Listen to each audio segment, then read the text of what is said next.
Hello and welcome to another episode of Agri Art. In this episode, we'll be covering a paper on tree iconography of the Old Testament and the Near East pagan texts. The paper is by Dr. Michaela Box and covers tree motifs found across these ancient faiths and the tree iconography within said faiths. The first elephant in the room is that the apple is unlikely to be what was referred to as a tree of knowledge and good and evil. It was likely a translation error, and will be covered in full in the next week's Memento Mountain Today. This video will also not address the truth or falsity of any given faith. This is not the channel for that, nor will I cover any of the debate between atheism or theism.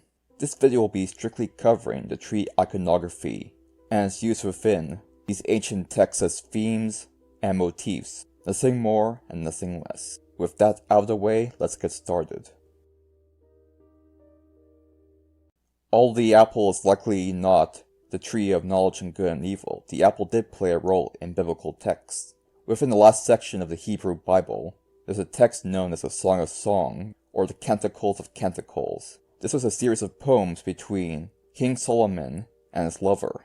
Within the text, the female in question gets compared favorably to an apple in Cant 2:3, 2:5, and 4:16.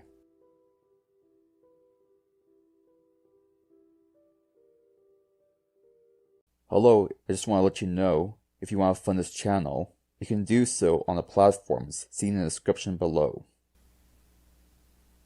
In ancient Near Eastern art, trees were often stylized by being drawn in composite form.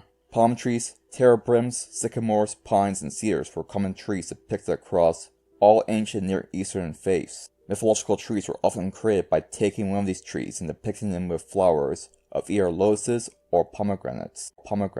Trees were often used extensively to symbolize fertility. Fertility gods and goddesses were especially popular within Egyptian and Canaanite faiths, and were often depicted alongside large sticks. Insert having wood joke here. Within the faiths, however, the symbolism was a little bit different. Within the Canaanite religion, the symbolism was explicitly erotic, and in the case of the Egyptian faith, primary focus is the fertility of the land. Within the Syrian faith, it was a chimera between both ends. The kings would worship their fertility goddesses, and in turn would be granted the ability to bless both women and the land itself with greater fertility. Holy trees within the Assyrian faith appear to be a mystical hybrid between a date palm and a pine tree, and is depicted as a date palm that grows pine cones instead of dates. Across Near Eastern cultures, there are specific gardens that only kings, priests, and gods may enter.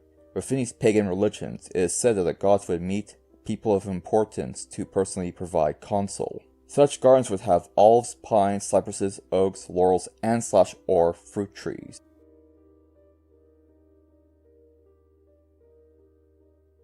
Within the framework of all Near Eastern religions, a tree of life is a key player in all myths, although the meaning differs between religions. Within the mythology of these religions, the tree of life is mostly a rejuvenating element. In the Assyrian faith, whenever a divine being gets incapacitated, the water from the tree of life would wake them up.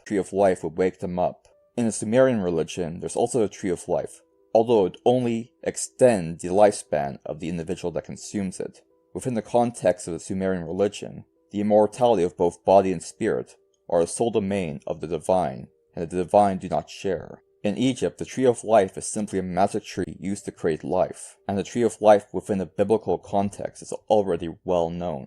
Within biblical texts and Sumerian texts, there are stories of felling holy trees. Within Babylon, the tradition of a fall of a dynasty is often symbolized by the felling of a tree that had become rotten. This can be seen depicted in the Book of Daniel. The motif was also used to describe situations related to kingship, such as the biblical books of Ezekiel and Isaiah. The concept of hubris is also used in the context of trees within both biblical and non-biblical texts, where individuals are cast out of a garden for their sin. This happened in the Phoenician religion, where a human king was allowed to enter heaven but was kicked out due to hubris. The fall of Adam and Eve is also a common story. A less common story would be the fall of the king of Tyre in Ezekiel 28:11 to 28:19, where the king of Tyre was allowed to enter an Edenic state for a time, before his sins caused him to be kicked out of that state. In Sumerian mythology, the punishment for cutting down trees in the Holy Grove was death, and the divine beings within that mythology would deal that out swiftly without mercy. To conclude, across all Near East faiths, there seems to be association between trees and gardens and the divine. Falls of grace across Near East faiths seem to evolve tree symbolism. Each Near East faith seems to have a tree of life, although the nature of such trees varies between different faiths. Key difference between the Near East faiths and the biblical texts, just on a tree iconography front, is a lack of chimeric trees. And that about covers everything. Thank you for watching.